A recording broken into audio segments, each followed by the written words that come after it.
어떻게 하면 돈 걱정 없이 살 수 있을까? 어린 시절부터 계속했던 고민입니다. 초등학교만 3곳을 다녔는데 그때는 몰랐지만 오르는 전세금 때문에 2년마다 외곽으로 밀려나다 보니 초등학교도 계속 전학을 갔던 거죠. 밥을 못 먹을 만큼 가난한 건 아니었는데 항상 돈 걱정을 하는 부모님 이야기를 듣고 자랐습니다. 그래서 막연하지만 나는 꼭 부자가 될 거야 라고 생각했습니다. 취업을 해서 첫 월급을 받은 날부터 적금을 들었어요. 가난해지는 건 싫었거든요. 월급의 90%를 적금과 청약에 부었어요. 이 방법밖에 없다고 생각했고 1년, 2년 동안 모은 통장을 보면서 시간이 지나면 나도 부자가 될 수 있을 거라고 착각했습니다. 사회를 경험하고 현실을 알게 되니 더 암울해질 뿐이었죠. 저축은 답이 아니라는 것은 알았는데 그래서 뭘 어떻게 하는데? 라는 궁금증을 해결할 수가 없었습니다. 무작정 주식에 투자했다가 깡통도 차보고 더 벌 수밖에 없다는 생각에 야근 특근도 자청해서 했습니다. 결과는 여러분도 아시겠죠.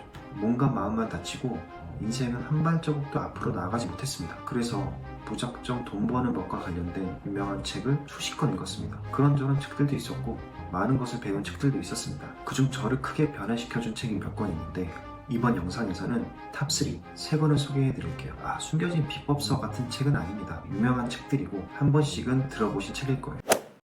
어느 날 회사 선배 책상에 먼지가 가득한 책을 빌려 읽게 되었어요. 그게 바로 백만장자 시크릿입니다. 너무 유명한 책인데 생각보다 끝까지 읽은 분들이 적었고 읽으셨더라도 뜬구름 잡는 내용이라고 얘기하시는 경우가 많았습니다. 그런데 저에게는 이 책이 제 인생의 안개를 걷어주고 가고자 했던 길을 선명하게 볼 수 있게 해준 책이었습니다.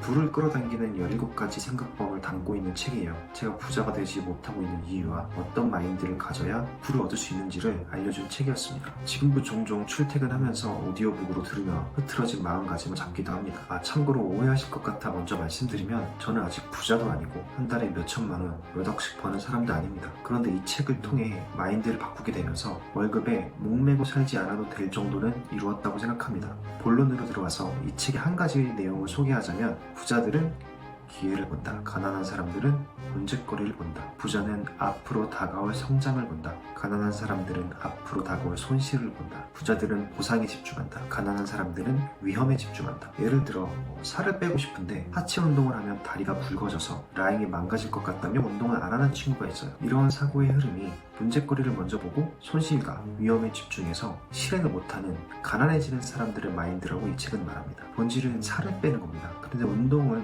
열심히 할수록 하체가 굵어진다는 리스크를 발견한 거죠. 그럼 하체가 굵어지지 않는 운동법을 찾거나 배워서 리스크를 해결하려는 방향으로 사고가 흘러가야 한다는 이야기예요. 살을 빼고 건강해질 수 있다는 기회와 성장, 보상에 집중하면서 방법을 찾아가는 거죠.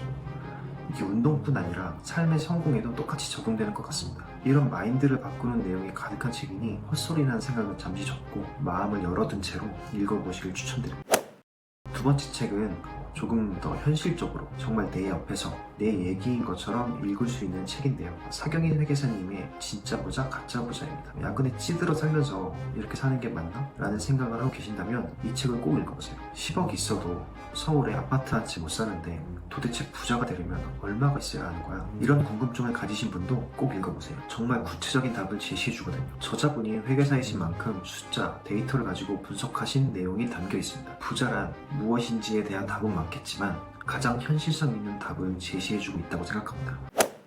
마지막으로 어떤 책을 고를까 많이 고민했는데 세 번째 책은 부자의 언어입니다. 이 책은 정말 명언 퍼레이드입니다. 단 한 문장도 버릴 게 없죠. 이 책 또한 마인드를 잡아주는 책인데요. 다른 책들은 저자가 독자들을 가르치고 넌 틀렸으니 내 말대로 해봐 이런 느낌 때문에 반감이 생길 수 있는데 이 책은 부담 없이 소설 읽듯이 술술 읽을 수 있습니다. 실제로 저자가 자신의 자녀에게 삶을 대하는 태도를 가르치고 싶은데 강압적으로 알려주고 싶지 않아서 이 책을 썼다고 합니다. 저는 책을 통해서 정말 많이 성장하였고 삶의 여러 부분이 개선되었거든요. 책 덕분에 술도 거의 끊었어요. 여러분도 제가 추천드린 이 책들을 통해 더 나은 삶으로 나아가는데 도움이 되셨으면 좋겠습니다. 그리고 가장 중요한 것은 책을 읽었는데 덮고 끝나면 변화는 일어나지 않습니다. 책 한 권에 한 가지라도 실천을 한다면 한 계단씩 성장하며 결국 원하는 모습으로 변해 있을 겁니다. 앞으로도 좋은 책을 계속 추천드릴 거고요. 저와 함께 성장하시고 싶으신 분들은 꼭 구독 눌러주세요.